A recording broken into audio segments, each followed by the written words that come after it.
Bonjour à tous. Alors, je m'appelle Florence Parois. Alors, ça embête, il y a des gens derrière moi, j'aime bien voir les gens qui je parle. Alors, moi, je suis maman. Voilà, c'est vrai que je fais partie du groupe de la COP, puisque je suis aussi dans un programme de formation en région sur notamment la communication alternative et améliorée. Mais je suis avant tout maman. Alors, pour introduire la journée, je me suis dit finalement, quand je regarde derrière moi, qu'est-ce que j'ai envie de dire à tous les aidants que nous sommes, qu'on soit des aidants familiaux ou qu'on soit des aidants professionnels.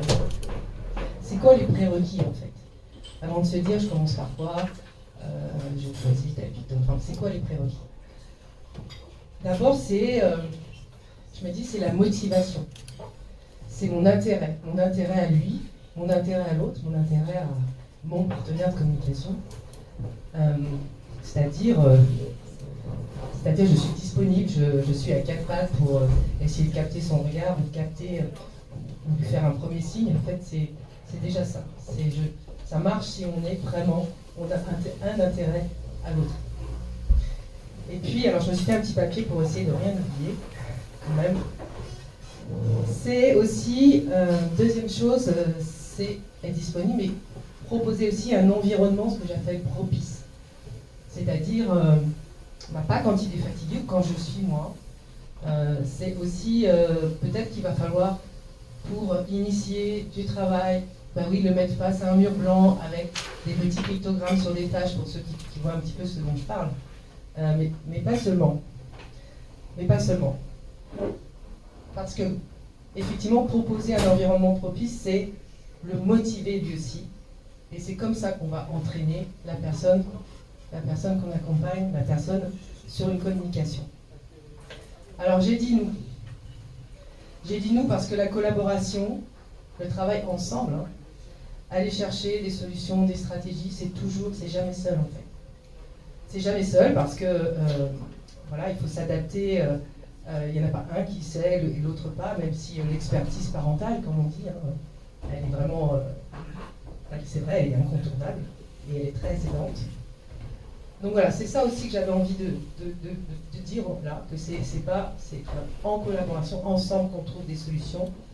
Alors, des solutions, des moyens, parce que c'est comment je vais pouvoir, quand je suis à l'IME, quand je suis à l'école, dire que ça va, comment je vais raconter mon week-end, quel support je vais utiliser, ou quand je vais préparer les consultations par exemple. De quoi il y a besoin, finalement, qu'est-ce qui va se passer le jour où il va aller passer son scanner.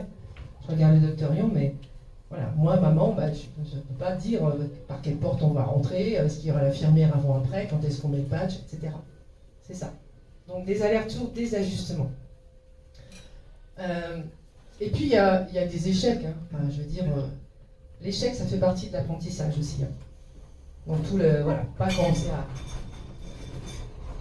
Et ça, je le dis parce qu'il y en a eu beaucoup.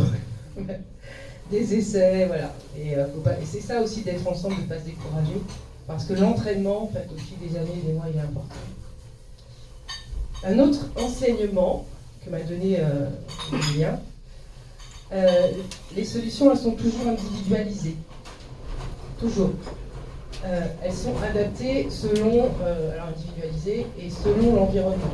Je dis, au fil du parcours, s'il y a besoin, au centre de loisirs, de passer, je prends souvent l'exemple des examens médicaux évidemment, au sport. Oui, super, il est dans un club de sport, mais il ne se passe pas au club de sport. Combien de temps ça va durer? Est-ce qu'il y a l'échauffement d'abord? Est-ce qu'il y a les ballons, les parcours, etc. Donc ça, oui, c'est individualisé, il y a des supports bien sûr génériques, mais de toute façon, il faut toujours adapter, toujours. Dernière chose, la multimodalité. Ça, oui, il utilise la tablette, mais il y a des endroits où on n'utilise pas la tablette. Il signe, mais il y a des endroits où on ne signe pas. Et puis la tablette, c'est bien de pouvoir autonomiser dans la salle de bain. Je pense toujours à cet exemple. Mais du coup, quand on est sous la douche, on ne peut pas forcément dérouler les petites séquences pour autonomiser, est-ce qu'il se lave le haut du corps, etc. Donc multimodalité, ça c'est aussi quelque chose d'essentiel quand on se questionne sur la façon dont on va proposer et accompagner sur les différentes fonctions de la communication. C'est-à-dire, c'est pas juste les demandes, on parle beaucoup des demandes, mais voilà, c'est aussi refuser, faire des choix, comme j'ai dit tout à l'heure, raconter son week-end, dire qu'on va bien, qu'on va pas bien, qu'on est fatigué, qu'on a peur, etc. Alors, je vais terminer par là et je vais passer la parole à Emmanuel. Je me dis ce que j'ai changé, moi, finalement, depuis que Julien est né. Je parle bien des compétences de communication. Oui, j'ai énormément changé, évidemment, il a bouleversé ma vie, mais en termes de communication, mon attitude, désormais, elle est spéciale. Elle est spéciale puisque je fais attention déjà au vocabulaire que j'utilise, ça c'est sûr. Par exemple, je dis toujours les mêmes mots. Vous voyez, si je dis tu vas mettre ton manteau, je dis jamais tu vas mettre ton blouson.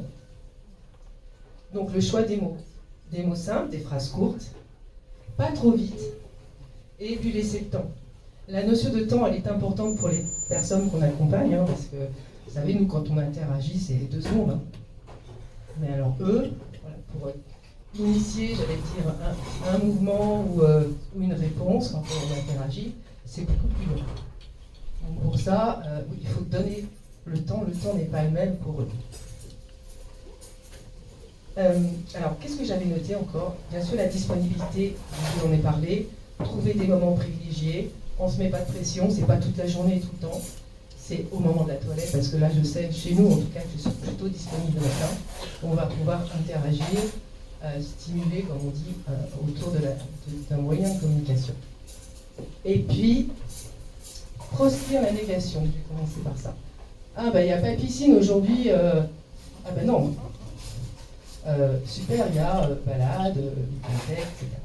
Donc le non, le ne pas, ça c'est catastrophique, c'est difficile de comprendre, en tout cas au regard des troubles de Julien. Donc ça c'est vraiment quelque chose que je n'utilise plus jamais.